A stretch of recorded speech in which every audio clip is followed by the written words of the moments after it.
కామము క్రోధము లోభము మోహము కామము క్రోధము లోభము మోహము విడువుము నేనెవ్వడనని అనుకో విడువుము నేనెవ్వడని అనుకో తము తామెరుగని దద్దమ్మలకు తము తామెరుగని దద్దమ్మలకగు నరకములో నానా బాధలు నరకములో ఫలం నానా బాధలు భజ గోవిందం భజ గోవిందం గోవిందం భజ మూఢమతే భజ గోవిందం భజ గోవిందం గోవిందం భజ మూఢమతే. పవిత్రాత్మ స్వరూపులైన విద్యార్థులారా, శంకరుల యొక్క శిష్యులైనటువంటి 14 మంది 14 వైరాగ్య భావములను నింపుకున్నటువంటి శ్లోకములు అందించి తదుపరి శంకరుల వారు 12 మంజరి అనేటువంటి 12 శ్లోకములు కూడాను పూర్తి చేసినటువంటి దాటిలో ఇది ఆఖీరుదని కూడాను చెప్పడానికి సంసిద్ధంగా ఉండాలి.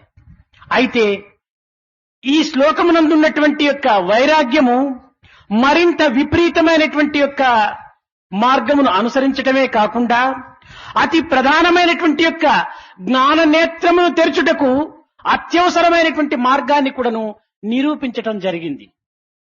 Lust, anger, greed and attachment, these bad qualities you must give up.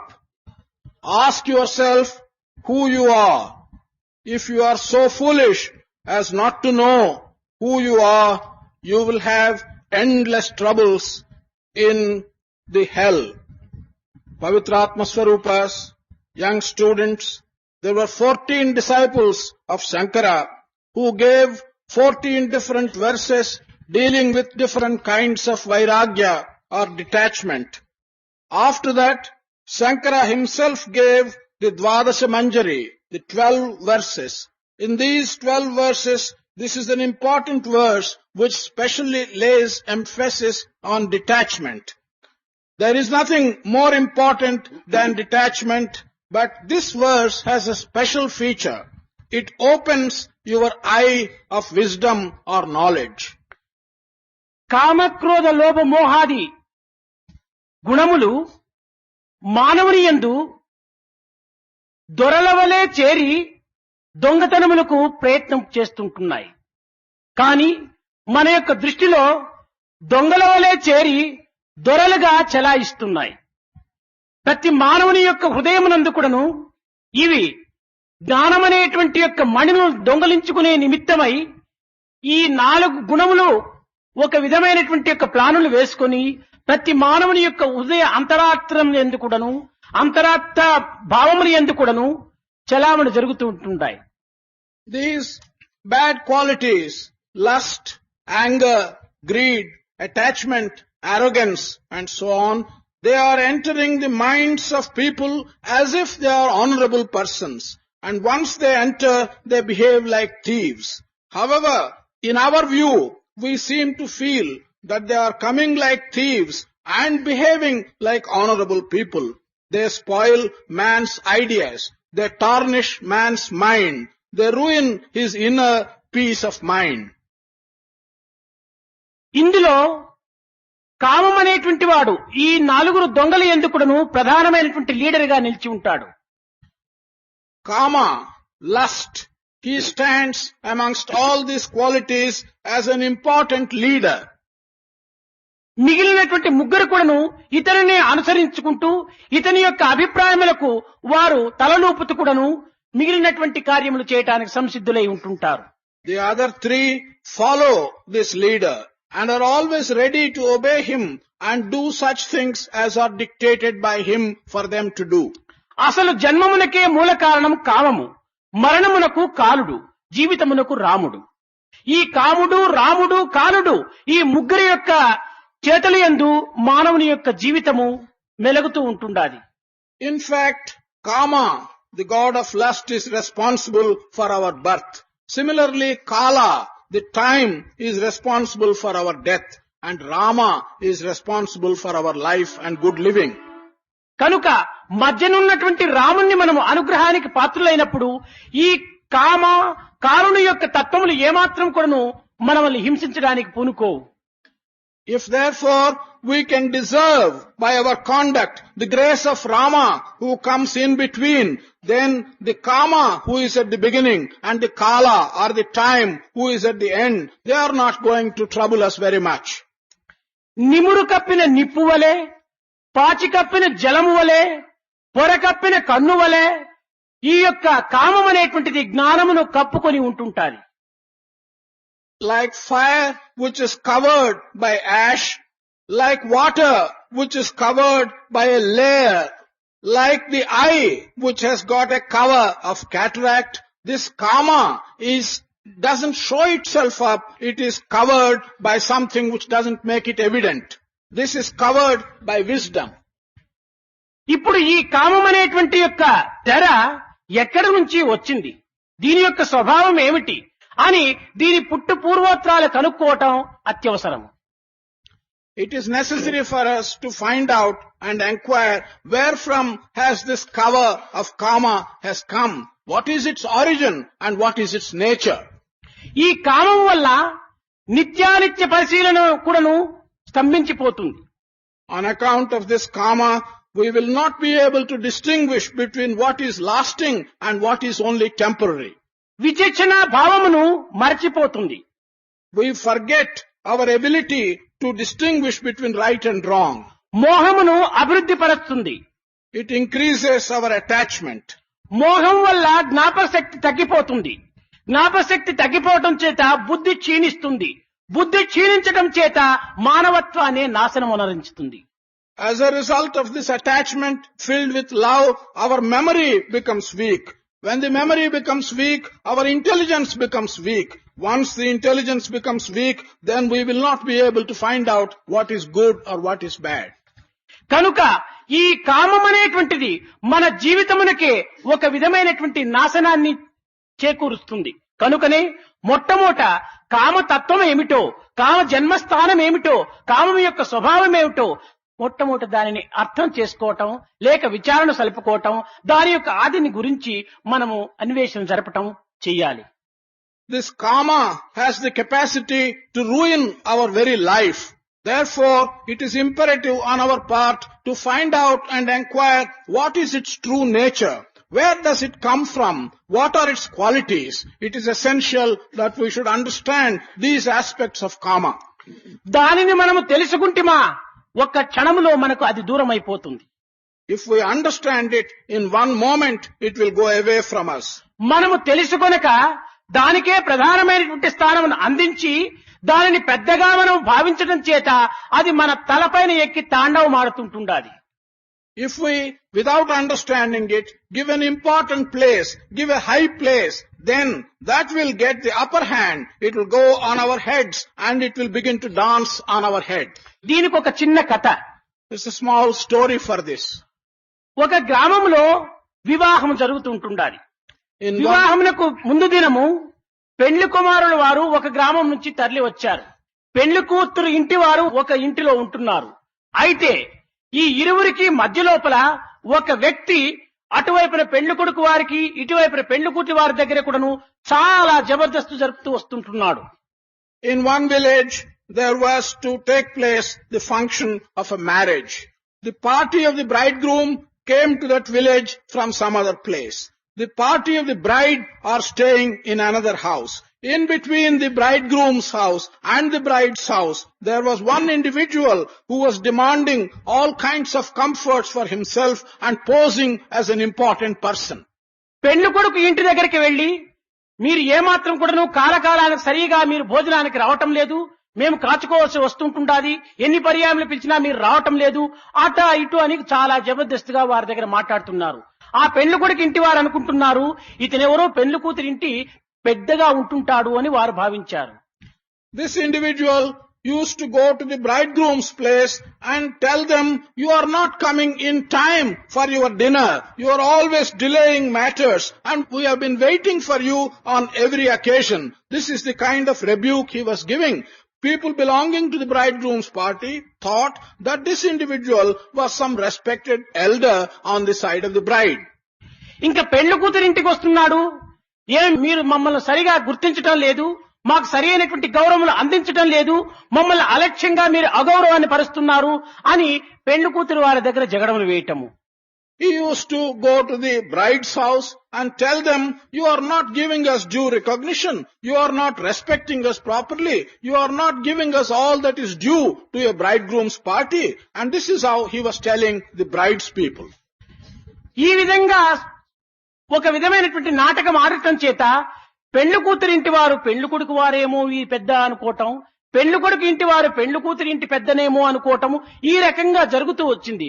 కానీ ఈ స్వతంత్రం అనేటువంటిది మితిమీరిపోయేటప్పటికీ ఇతని ఎవరు అని పెళ్లి కొడుకు ఇంటి వారు పెళ్లి కూతురి ఇంటి వారు ఇద్దరూ చేరి అతని యొక్క స్థితిగతిని కనుక్కోవటానికి ప్రయత్నం చేశారు. ఆ సమయాన్ని చూసుకున్నాడు, ఎవరికి చెప్పకుండా పరిగెత్తాడు. నిజంగా ఈ ఇద్దరికి కూడాను పెద్ద కాదు తాను. అదే విధంగానే ప్రవృత్తి నివృత్తి అనేటువంటి రెండు స్థానములకు మధ్య లోపల ఈ కామము అనేటువంటిది ఒకటి బయలుదేరి ఇటువైపున అటువైపున చాలా అధికారమును చెలాయిస్తూ వస్తుంటుంటాది. ఈ ప్రవృత్తి నివృత్తి యొక్క రెండు తత్వములకు విచారణ అనేటువంటి దానికి పూనుకుంటా ఈ కామం అనేటువంటిది మటుమాయం అయిపోతుంది. This individual was enacting that kind of a drama. He was going to the bridegroom's people and behaving as if he was a respected elder from the bride's side.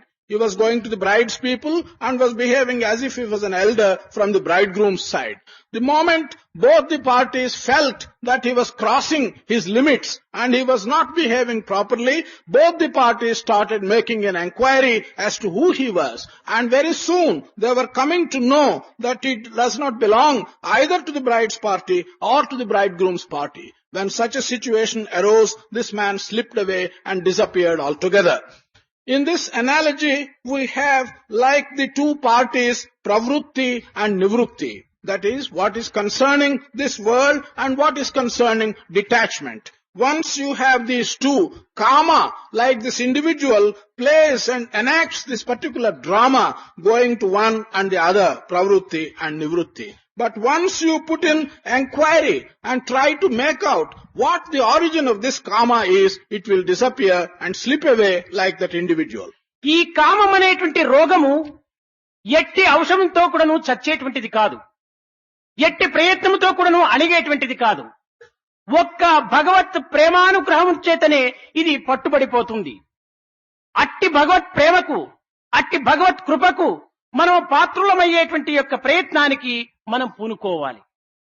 This disease, which may be called karma, is not going to be cured by any medicine. It is not going to be suppressed in any place. The only thing that can suppress it and cure it is God's prema or God's grace. Therefore, if you want to suppress it, you have to deserve God's grace and God's prema. అట్టి ప్రేమను పొందేటువంటి నిమిత్తమై సాధకుడు దక్షుడు కావాలి అని గీతకుడును ప్రబోధిస్తూ వచ్చింది. In order that you may deserve such prema, you become a sadhaka who will deserve such prema. That sadhaka should become a daksha. దక్షుడనగా సర్వ విద్యలను కూడాను నేర్చుకున్నటువంటి వారిని దక్షుడు అంటారు. Daksha is a name used for one who has learnt all the disciplines, all the knowledge.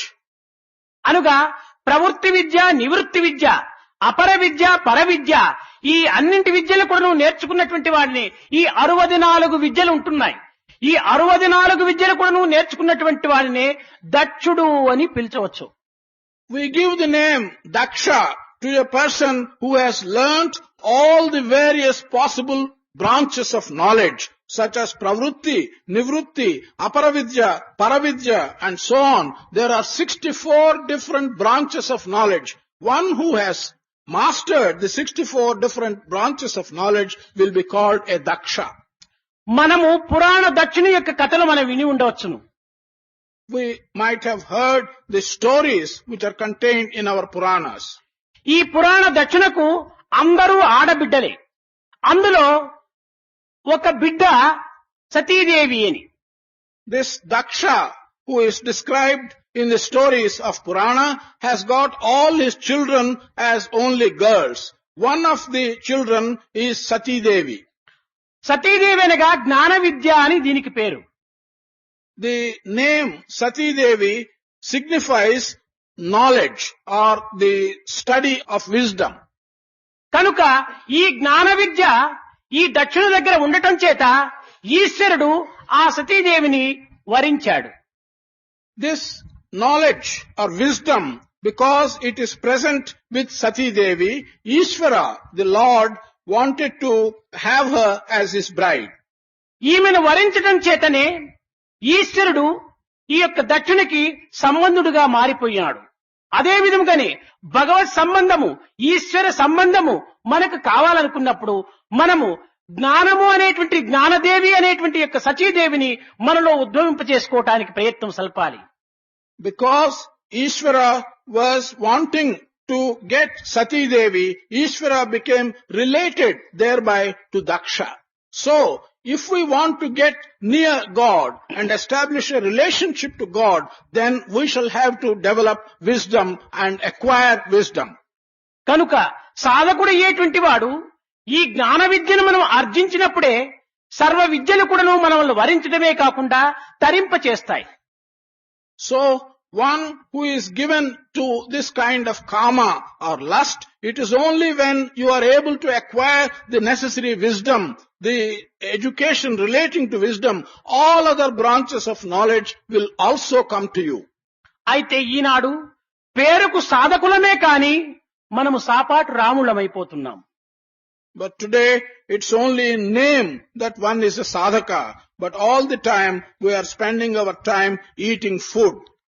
బండవలే తినటము, గుండు వలె బల్చటము, ఏదో ఒక విధమైనటువంటి కుంభకర్ణుని వలె నిద్రపోవటము, మన కాలమును వ్యర్థము చేయటము, ఇట్టి సాధకులను పురస్కరించుకుని భారతీయ సంస్కృతి నేడు హాస్యాస్పదములకు గురి అయిపోయినట్లు.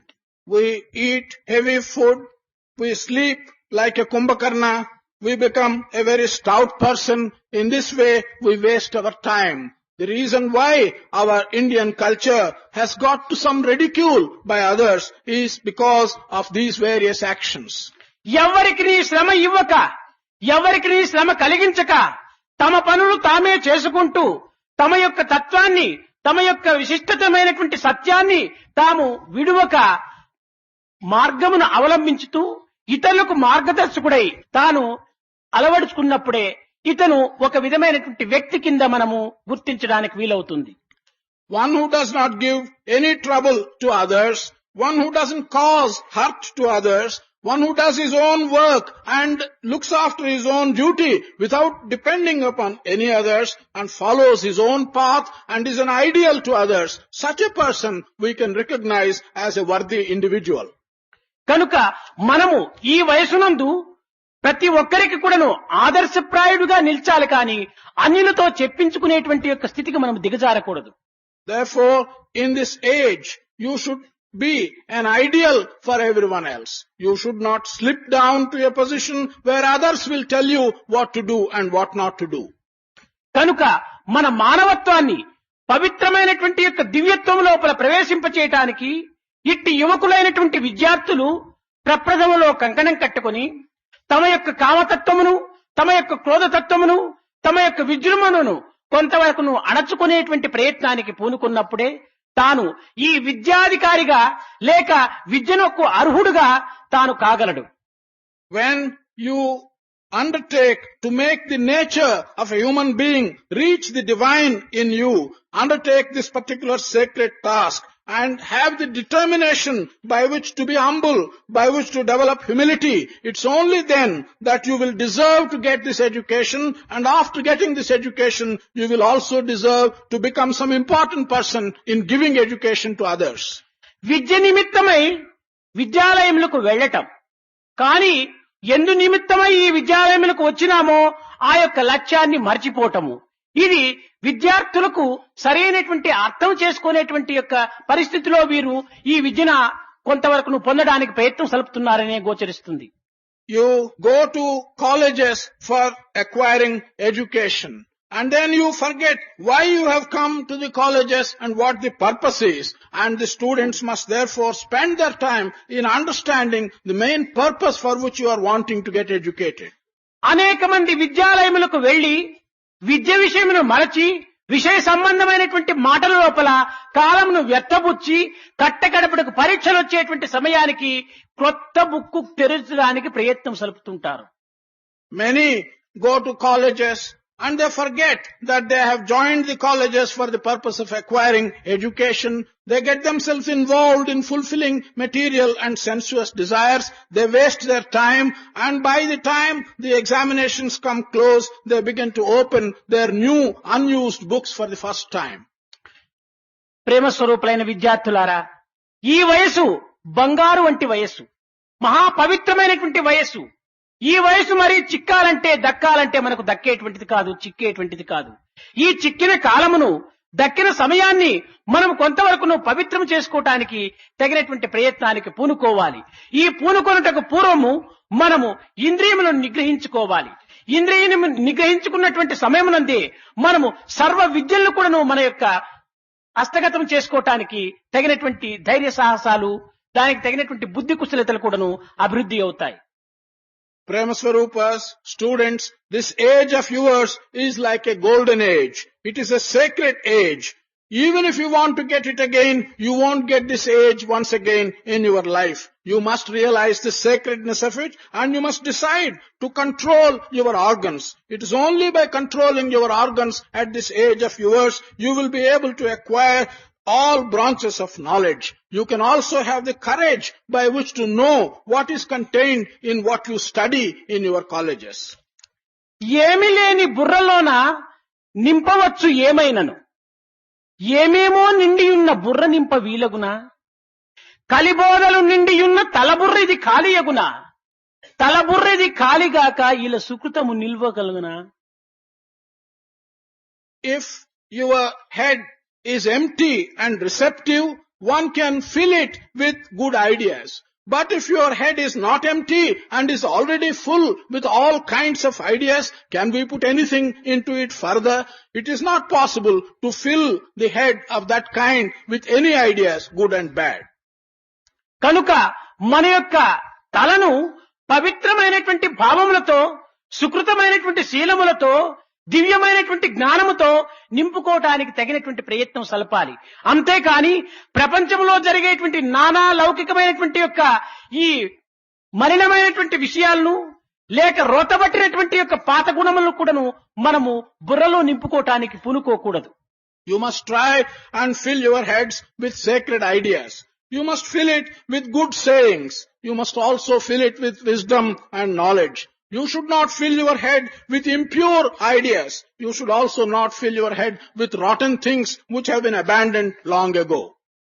దీనినే భగవద్గీత కూడాను, నాయనా నీలో చేరినటువంటి అపవిత్రమైనటువంటి భావములను ఒక్క పర్యాయం చక్కదిద్దుకోవటానికి సాధ్యం కాదు. మెల్లమెల్లగా మెల్లమెల్లగా దానిని సరైనటువంటి మార్గంలోకి తెప్పించుకోమని చెప్పిన కూడాను భగవద్గీత ప్రబోధిస్తూ వచ్చింది. Bhagavad Gita has touched on this aspect. It is stated therein that the large number of impure ideas that have entered you cannot be rectified all of a sudden. They can only be rectified slowly and steadily, one after another. ఈ విధమైనటువంటి యొక్క మార్గమును కొంతవరకును ఉద్రేకపరిచేటువంటి గుణములను క్రమక్రమేణా మనము తగ్గించుకోవటానికి తగినటువంటి ప్రయత్నము ఎట్టిదనగా ఒక్క భగవత్ అనుగ్రహానికి, భగవత్ ప్రేమకు మనము ఏ యొక్క హృదయాన్ని అర్పితం చేస్తామో అప్పుడే ఇవన్నీ కూడాను క్రమక్రమేణా చల్లబడి తగ్గిపోవటానికి కూడాను పూనుకుంటాయి.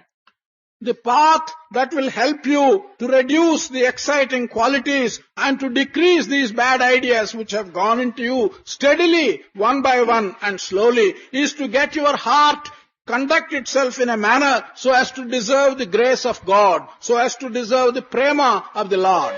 కానీ ఒక్కొక్క పర్యాయం మనము తలంచుతూ ఉంటాం.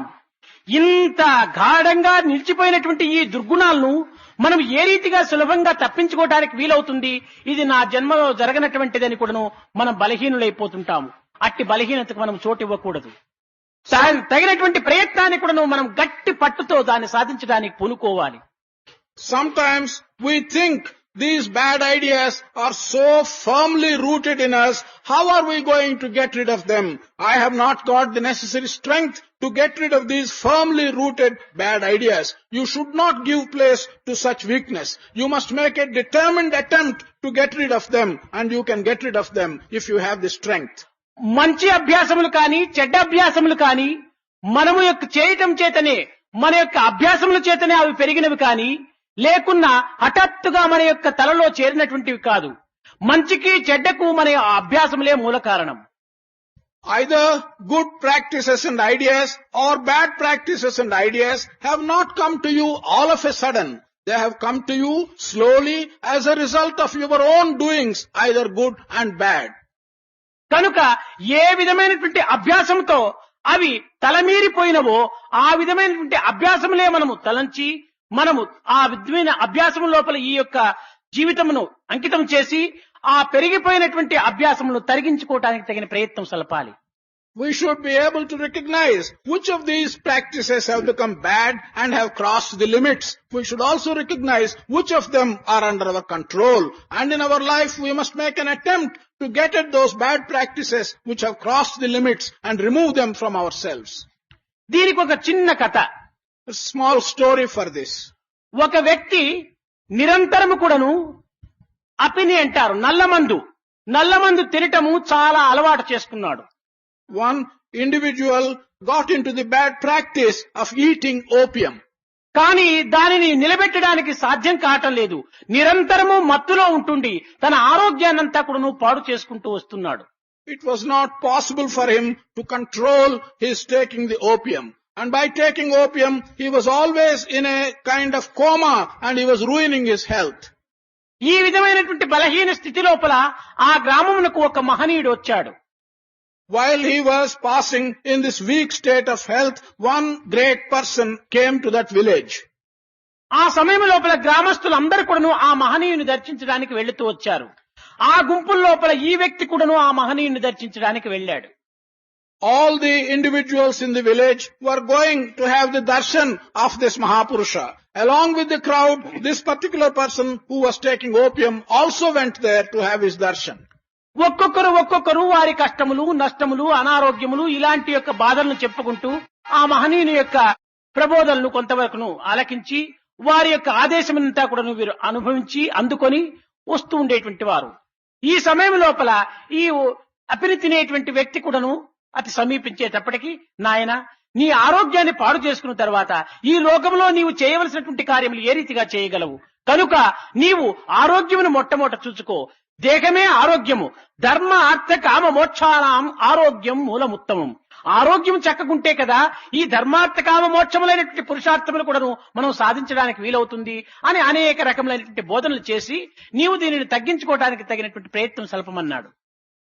Each of these persons in the village was going to see this Mahaniya and tell him their troubles, their ill health, their various kinds of difficulties into which they were being driven, and the great person was listening to them and advising them. Along with them, this opium eater also went to this great person. As soon as he was in his presence, he told him, your health is bad. Your health is not at all good. How can you do anything in this world with a bad health? You must improve your health. We talk of the Purusharthas, Dharma, Artha, Kama and Moksha. How can you acquire them if you do not have the necessary health? Take care of your health and first improve your health. స్వామి, ఏ రీతిగా నా చేత కాకున్నది తమరే ఏదైనా ఒకటి ఆదేశమిచ్చి తమ అనుగ్రహించి ఆ అభ్యాసం ఏ రీతిగా చేయాలో చెప్పండి, తప్పక నేను అనుసరిస్తానని ప్రార్థించాడు. This opium eater was praying to Swami and said, Swami, how can I do it? I am not able to do it. I have not got the strength to do it. If you tell me some method by which I can take care of my health, I shall certainly follow. అయితే నీవు నిత్యము ఎంత ప్రమాణం ఇక opium తింటున్నావు అని అడిగాడు ఈ గురువు. The Guru asked him, how much opium do you eat each day? అయితే అతను చెప్పాడు, ఒక్కొక్క దినం ఎక్కువగానే తింటుంటాను, ఒక్కొక్క దినం తక్కువగా తింటుంటాను. అయితే ఇంతవరకు నా యొక్క కొలతగా నేను చెప్పవచ్చును అని ఒక విధమైనటువంటి ఒక సైజు చెప్పాడు. This man said, yes, on some days I eat large quantities, on some days I eat small quantities, but on the whole I can say that I eat a certain quantity, and he showed a measure of opium every day. సరే, అంత ప్రమాణమైనటువంటి ఒక chalk piece తెప్పించాడు. The Guru got a chalk piece of that size which this man indicated as the quantity of opium he was eating every day. నాయన, ఇంత ప్రమాణం దిన్నము తింటూ ఉంటుండమని ఆ యొక్క వ్యక్తికి బోధించాడు. అందుకు తాను చాలా ఆనందించాడు. పూర్తి వదలమని చెప్పలేదు కదా అనుకొని, ఇంతైనా తినమని చెప్పాడు కదా అని, స్వామి తప్పక నేను దీనిని ప్రమాణమే నేను నిత్యము తింటుంటాను అని ఒప్పుకున్నాడు. This individual was very happy. He was afraid that the Guru would ask him to completely give up the opium. On the other hand, when he told him to eat each day a quantity which is equivalent to that piece of chalk, he was quite happy. సరే, అతను ఒప్పుకున్న తక్షణమే ఈ మహనీయుడు చెప్పాడు, అయితే నీవు తీసుకునే సమయం నందు మాత్రము ఇంత ప్రమాణం తీసుకో. అది తీసుకున్న తరువాత ఇదే చాక్ పీస్ తో నీవు 3 పర్యాయములు ఓం అని రాసి తిరిగి దానిని భద్రం పెట్టుకుంటుండు. నిత్యము ఈ చాక్ పీస్ అంతనే నీవు తింటూ ఉంటుండవని ఈ గురువు బోధించాడు. The Guru told him, as soon as he agreed to eat each day the same size of opium as the chalk piece, the Guru told him, as soon as you eat the opium on a particular day, you take the chalk piece and write 3 times Om on a board. And keep the chalk piece carefully with you after you write it on the board. ఈ విధంగా దినము తన యొక్క కొలత తీసుకుంటూ 3 పర్యాయములు ఓం ఓం అని రాసేటప్పటికి దినదినానికి చాక్ పీస్ తగ్గుతూ తగ్గుతూ తగ్గుతూ తగ్గుతూ వచ్చేసేసింది. In this way, after eating the opium which is of the size of the chalk piece, and when he wrote 3 times Om on the board, the size of the chalk piece day after day was becoming smaller and smaller.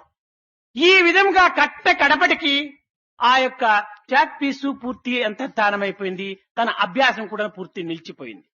Towards the end, as he reached the end, the chalk piece became smaller and smaller and altogether vanished in size. So also, his habit of eating opium became smaller and smaller, and altogether he lost the habit of eating opium. మనము కూడాను ఈనాడు ఒకే దినము 10, 12, 15, 20 సిగరెట్లు తాగరు. ఒక దినం 1, తర్వాత 2, తర్వాత క్రమక్రమేణా అయిపోయి రాత్రింపగలు కూడాను చైన్ స్మోకింగ్ చేస్తూ కూర్చుంటాం. ఈ అభ్యాసం ఎట్లా వచ్చిందంటే క్రమక్రమేణా పెరుగుతూ వచ్చింది. అయితే దాన్ని మనం క్రమక్రమేణా తరుగుతూ తెప్పించుకోవాలి. In the same manner, today we smoke cigarettes. 10, 12, 20, 25, it goes on increasing and becomes chain smoking day and night. How has this come to us? It has come by increasing slowly and steadily. How can we get rid of it? We should get rid of it by decreasing it slowly and steadily. ఇదే విధముగానే మనం అనేక రకములైనటువంటి దుర్గుణాలను మనం క్రమక్రమేణా పెంచుకుంటూ పోతుంటున్నాము. కానీ ఈ దుర్గుణములు ఇవి మనకు అపకారి అని గుర్తించిన తరువాత క్రమక్రమేణా దాన్ని తగ్గించుకోవటానికైనా ప్రయత్నం చేస్తే అప్పుడు మనం తెలివితేటలు కలిగినటువంటి వారమని అనుకోవచ్చును. ఇది తప్పని తెలిసి కూడాను దాన్ని తగ్గించుకోవటానికి తగినటువంటి ప్రయత్నమే మనం చేయలేకపోతే మన తెలివితేటలు కాల్చడానిక ఎందుకోసం మన తెలివితేటలు? In the same manner, the various bad qualities have been growing in us. Even after recognizing those bad qualities to be harmful, if we do not make an attempt to decrease and give up those bad qualities, that is bad. After being knowledgeable that there are bad qualities, if you do not give up those bad qualities by making an attempt, what is the purpose of your knowing and your knowledge? కనుక ఈ విధమైనటువంటి యొక్క అజ్ఞానంలో మనం పోయి శంకరుల యొక్క శిష్యులు చెప్పినట్టుగా మూఢమతే అని అనిపించుకోకుండా ఓ ముక్తమతే అనిపించుకునేటువంటి ప్రయత్నానికి ఈ యొక్క భక్తులందరూ కూడా సంసిద్ధులుగా ఉంటుండాలి. Therefore, all these devotees should not be in the path of ignorance. They should not go and plead ignorance like the disciples of Shankara addressing persons who do not know as ignorant people or moodhamates. we should deserve to be addressed not as Mudamates, but as Muktamates, those who have our attention fixed on knowledge and liberation. నిరహంకార భావమే బ్రహ్మప్రాప్తి అని కూడాను చెప్పుతూ ఉంటుంటారు. అయితే నిరహంకారం అనగా అహంకారము లేకుండా ఉండటం. ఈ అహంకారం ఏ రీతిగా మనకు పోతుంది అనేటువంటి దాన్ని కూడాను మనం విచారం చేయాలి. It is also said that ego, if you can get rid of it, then you will understand Brahman. But then we have to ask ourselves, how do we get rid of our ego? అయితే అహం నిరంతరము ఉంటుంటాది, ఆకారమే మార్పు కావాలి. That means aham or I is always a permanent thing. What has to change is its shape or is its akara. ఆకారంతో వచ్చినటువంటి దానిని ఈనాడు మనం అహంకారము అని అనుకుంటున్నాము. అహంకారం అనగా పొగరబోతుతనం అని కూడా మనం భావిస్తున్నాము. కానీ అహంకారం అనగా పొగరబోతుతనం కాదు. అహంకారము సాత్వికమునందు అహంకారం కలదు, రాజసికమునందు అహంకారం కలదు, తామసికమునందు అహంకారం కలదు. అహంకారం అనేటువంటిది త్రికాలమునందు కూడా ఉంటుంటాది. Today we think that what has come with an akara or with a form is ahankara. We also equate ahankara to arrogance, but this is not so. Ahankara is not always arrogance. Ahankara or ego is present also at all times and in all the three aspects of man's qualities, sattvika, rajasa and tamasa. ఈ అహంకారం అనేటువంటిది మానవుని మహావికారమైనటువంటి యొక్క స్థితి యందు కూడాను కొనిపోతుంది. This ego has the capacity to take man into some very crooked situations. ఇది కేవలం స్వార్థమును అభివృద్ధి పరిచి కట్టకడపడకు తన యొక్క తత్వమును కూడాను తాను మరిపింపచేస్తుంది. This promotes selfishness in a very intensive manner and ultimately results in his forgetting what his self is.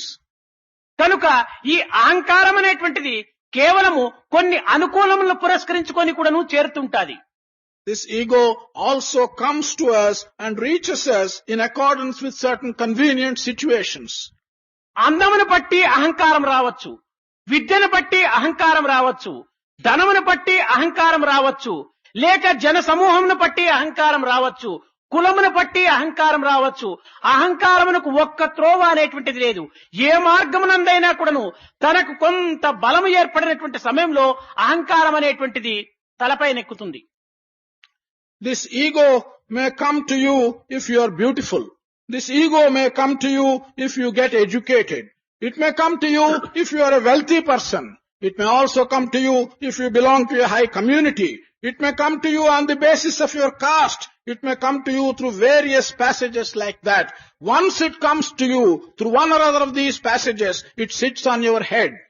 మన యొక్క అందము చూస్తామా అనుకుంటే మించినట్టుగా ఒక్క తూరి ఇది మాయమైపోతుంటుండాలి. If you want to think of the beauty which you have, this simply shines like a lightning and disappears in a moment as a lightning disappears. ఇంకా జన సమూహము ధన సమూహము చూస్తామా అంటే కేవలము అది ఒక పాసింగ్ క్లౌడ్స్ మాదిరి మనల్ని భ్రమింపచేసి తక్షణమే అది ఎండమావుల వలె మరుగుపడిపోతుంటుండాలి. If we, on the other hand, look at our wealth or look at our strength which other people and friends give us, these things are simply like mirages. They disappear in a moment.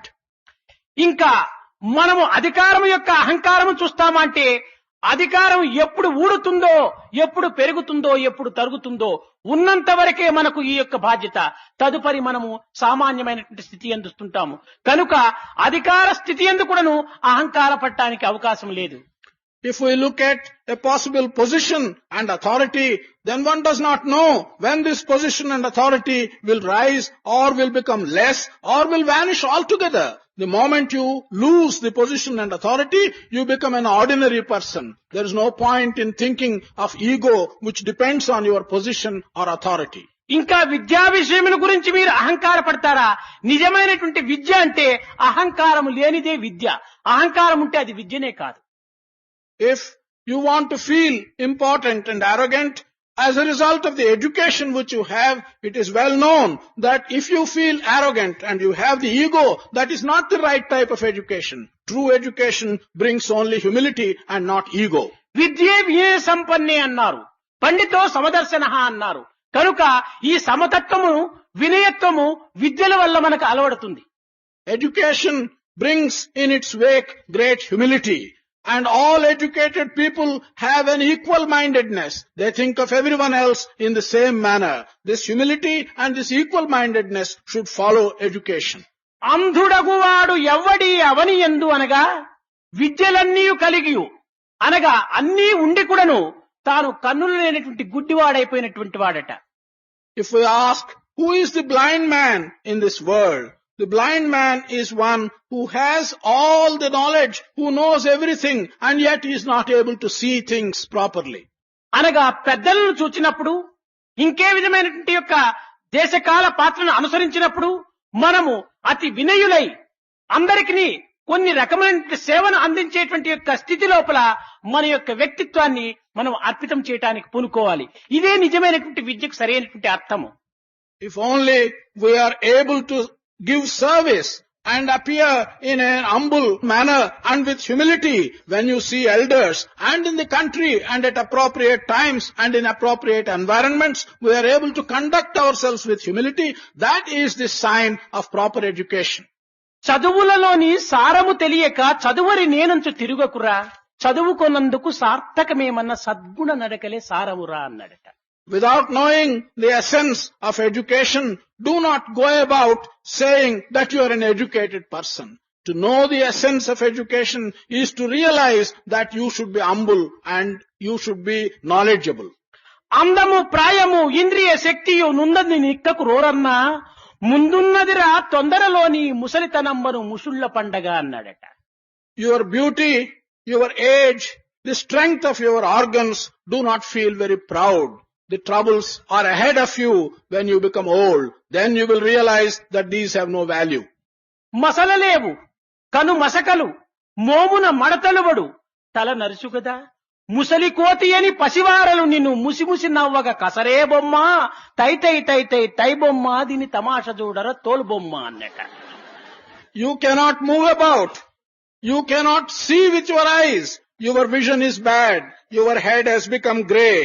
And the young people, when they look at you, they call you an old monkey who is not able to look at things and move about.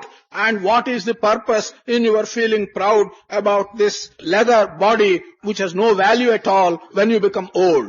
కనుక మనము విద్యార్థులైనటువంటి వారు ఈ యొక్క ధనము కాని అధికారమును కాని కులమును కాని వయసును కాని లెక్కించక విద్యను మాత్రమే మనం లక్ష్యం ఉంచుకున్నప్పుడు వినయమైనటువంటి భావముతో మన జీవితమును విద్యకు ప్రకాశవంతమైనటువంటి యొక్క తేజస్సును అందించినటువంటి వారమైపోతాం.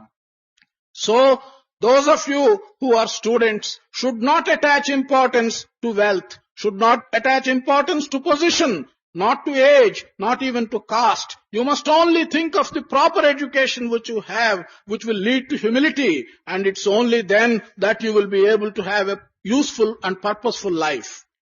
కర్తవ్యాన్ని గుర్తించినటువంటి వ్యక్తిగా తయారు కావాలి కానీ అధికారమునకై అర్రులు చాచి ఈ జగత్తునంతా అల్లకల్లోల పరచడానికి పూనుకోకూడదు. You should not run after position and power and cause confusion in this world. You should turn yourself into one who recognizes the importance of the duty which you have to perform. విద్యను అధికారి కావాలనుకున్నప్పుడు మనం విద్యను ఆర్జించాలనుకున్నప్పుడు మనము ఈ యొక్క కర్తవ్యాన్ని కొంతవరకు మనం గుర్తించుకోవాలి. Persons who realize their responsibilities are the only persons who deserve to be in charge of education. Therefore, if you want to acquire education and ultimately take charge of education, then you should recognize your responsibilities. తన తత్వాన్ని తాను తెలుసుకొని ప్రపంచం యొక్క స్థితిగతులను కూడా నువ్వు చక్కగా విచారించి ఈ మానవత్వం అనేటువంటి దానిలో ఉన్న చెలరేగినటువంటి చంచలత్వాన్ని అరికట్టుకునేటువంటి శక్తి సామర్థ్యమును కూడాను తన యందు నిత్యానుభవంలో ప్రకటించడానికి పూనుకోవాలి. One should understand oneself. One should also realize that in this world there is a terrible amount of confusion. One should understand the needs of mankind. One should be able to develop control over these features and ultimately be in a position to do good to mankind. దివ్యాత్మ స్వరూపులైన విద్యార్థులారా, ఈ విద్యను ఆర్జించే నిమిత్తమై కళాశాలలకు వెళ్లటము, ఇంకా విద్యాలయములకు వెళ్లటము, పాఠశాలల్లో ప్రవేశించటము, జరుగుతూ ఉంటాది. కానీ మన విద్య కేవలం ఒక పాఠశాల నుంచి కాదు, కేవలం ఒక కాలేజీ నుంచి కాదు, కేవలం ఒక స్కూల్ నుంచి కాదు. మనము ప్రపంచం అన్ని వైపుల నుంచి కూడాను మనం తెలుసుకోవాల్సినటువంటి విద్యలు ఎన్నో ఉంటుంటున్నాయి. కార్మిక వృత్తి యందు మనం తెలుసుకోవాల్సింది, ఇంకా కర్షక వృత్తి యందు తెలుసుకోవాల్సింది, బజారు నందు తెలుసుకోవాల్సింది, వ్యాపారం నందు తెలుసుకోవాల్సింది. విద్యకు అంత్యం అనేటువంటిదే లేదు. మనం ప్రవేశించిన ప్రతి ఒక్క ప్రదేశం నుంచి కూడాను మనం తెలుసుకోవాల్సినటువంటివి ఎన్నో ఉంటున్నవి. అవన్నీ కూడాను మనకు ఈ విశ్వమే ఒక విశ్వవిద్యాలయంగా మనం భావించుకోవాలి. Divyatma Swarupas, students, you go and join schools, you join colleges, you join universities for the purpose of getting education. Do not think that the education which you should get is only to be got from the schools or colleges or universities. Education should be got from all the world over. A workshop can give you education. Agriculture can give you education. The profession of trade can give you education. Movement in the market can give you education. All aspects of life can give you education. You must be able to learn from everything in this world. You must regard the world as the university of the world. నిద్ర నుంచి లేచి మరి నిద్రపోయేడు దాకా పొట్టకై హద్దును పద్దులేక వ్యయమందుచు చేయుచు జీవితంబు నీ విద్యల దారబోసి ఈ పరమాత్మని పాదము పట్టలేని నీ విద్యలన్నీ నిరర్థకము కల మానవా అన్నాడు. From the time you get up from your sleep till the time you go to bed again, for the sake of filling your stomach with some food, you are spending all your education. What is the use of your life? What is the use of spending all your effort and knowledge simply for filling your stomach from morning till evening? If you cannot get to the feet of the Lord, what is the purpose in having all this knowledge? కనుక దైవభావమును నీ యొక్క హృదయ స్థానం నందుంచుకొని సర్వ జీవులను కూడాను నీవు సమానమైనటువంటి యొక్క బ్రదర్హుడ్ అనేటువంటి దీని కింద నువ్వు ఉపయోగించుకో, తప్పక అంత పవిత్రమైపోతుంది. You must have in your heart God. You must recognize all the beings as equal, and you must develop the brotherhood of all the living beings. ఇట్టి పవిత్రమైనటువంటి స్థితి మనకు లభ్యం కావాలనుకున్నప్పుడు ఈ కామ, క్రోధ, లోభ, మోహం అనేటువంటి ఈ 4 దొంగలను కూడాను మనలో నుంచి కూడాను బయట తరమడానికి మనం పూనుకోవాలి. If you want to reach such a sacred situation and develop yourself into such a useful person, you must make every effort to turn away these 4 thieves: lust, anger, attachment and greed. ఈ దొంగలు మన లోపల ఉన్నంత వరకు కూడాను మనకు ఈ జ్ఞానం అనేటువంటి ధనము దక్కుతుందనేటువంటి నమ్మకం ఉండదు. So long as these thieves are in you and are living with you, there is no certainty that you will be able to get this treasure of wisdom. అయితే ఈ దొంగలను పూర్తి తరిమి మనము ఇంకొక పెద్ద దొంగను మనలో చేర్చుకోవాలి.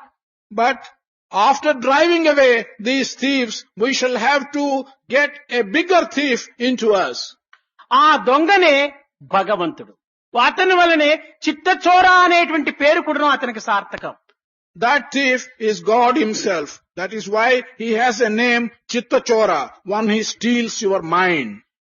సూరదాసును కొంత దూరము చేయి పట్టుకుని నడిపించుకుని వెళ్లి తదుపరి నీవు కృష్ణుడవా నాయనా అని ప్రశ్నించిన తక్షణమే వరే ఈ సూరదాసు కనుక్కున్నాడు కదా అని కృష్ణుడు తక్షణమే చేయిని వదిలించుకుని దూరం వెళుతాడు. Krishna walked Suradas by holding his hand for some distance. The moment Suradas recognizes and asks, "Are you Krishna?" then Krishna goes away to a distance. అప్పుడు సూరదాస్ చెప్తాడు, నిన్ను గనుగొనగలమా, నిన్ను గనుగొనగలనా కృష్ణ, నిన్ను గనుగొనగలనా.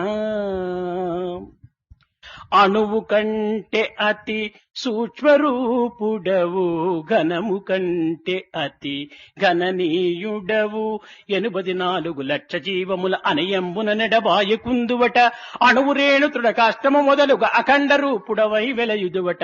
నిన్ను గనుగొనగలమా కృష్ణ, నిన్ను గనుగొనగలమా.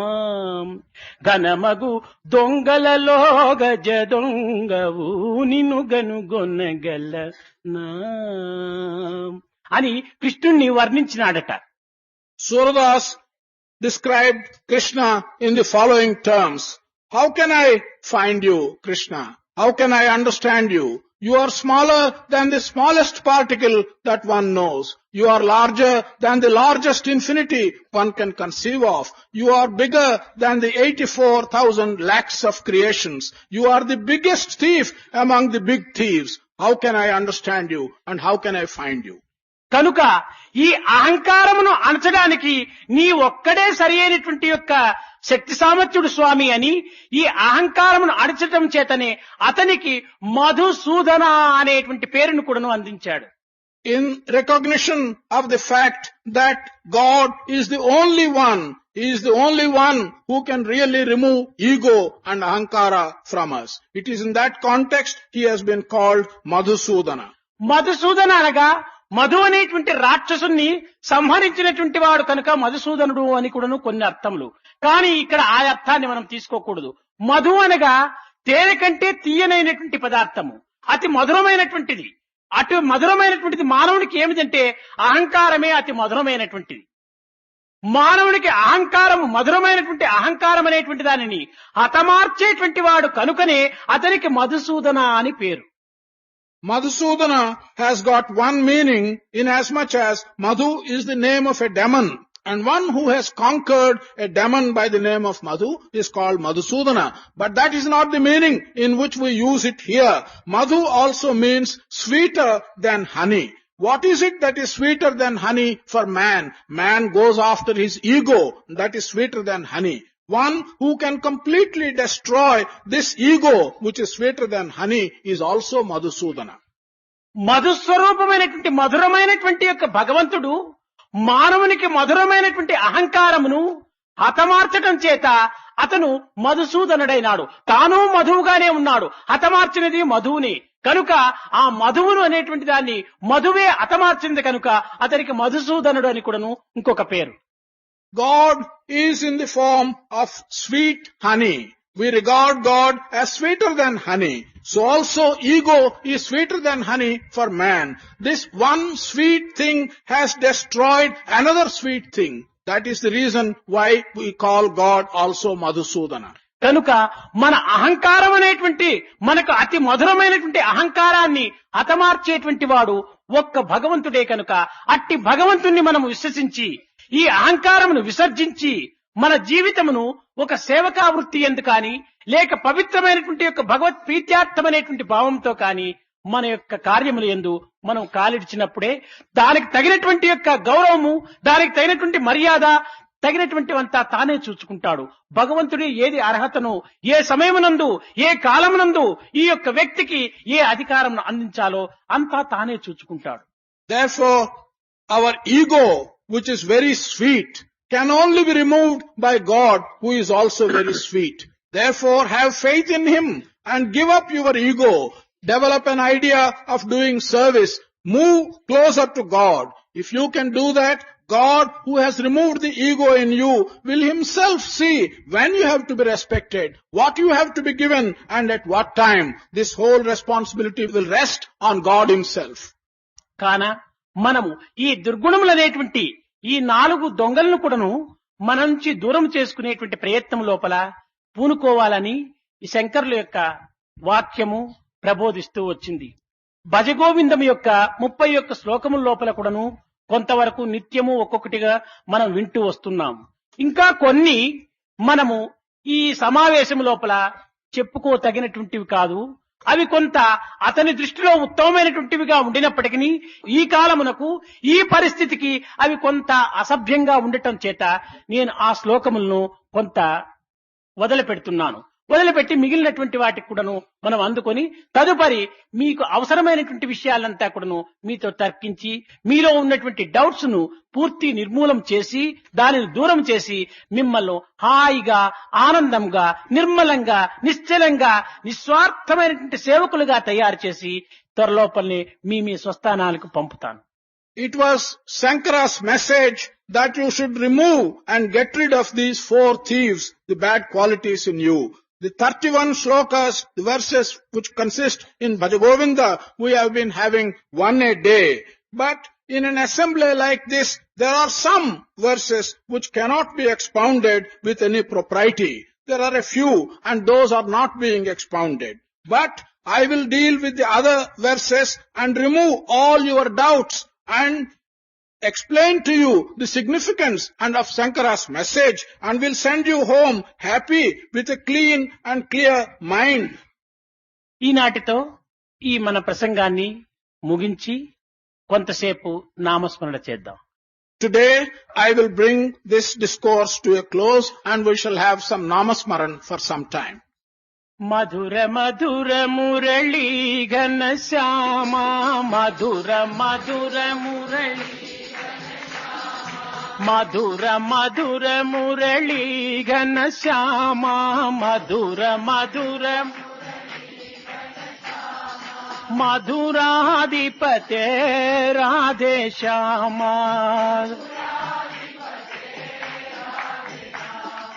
మధురాధిపతే రాధే శ్యామ सूरदास प्रभु के गिरधारी मीरा के प्रभु हृदय विकारी मीरा के प्रभु हृदय विकारी मधुर मधुर मुरली घन श्यामा मधुर मधुर मुरली मधुर मधुर मुरली घन श्यामा मधुर मधुर मधुराधिपते राधे श्यामा सूरदास प्रभु के गिरिधारी हे गिरिधारी मीरा के प्रभु हृदय विकारी मीरा के प्रभु हृदय विकारी मधुर मधुर मुरली घन श्याम मधुराधिपते राधे श्याम सुंदर मदन मोहन श्याम सुंदर श्याम सुंदर मदन मोहन श्याम सुंदर मदन मोहन मोर मकुटधारी मोर मकुट माधव हरि माधव हरि माधव गिरिधारी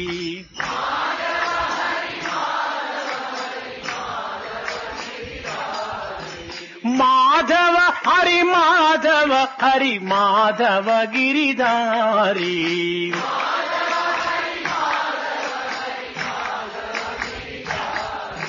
श्याम सुंदर मदन मोहन श्याम सुंदर श्याम सुंदर मदन मोहन मोर मकुटधारी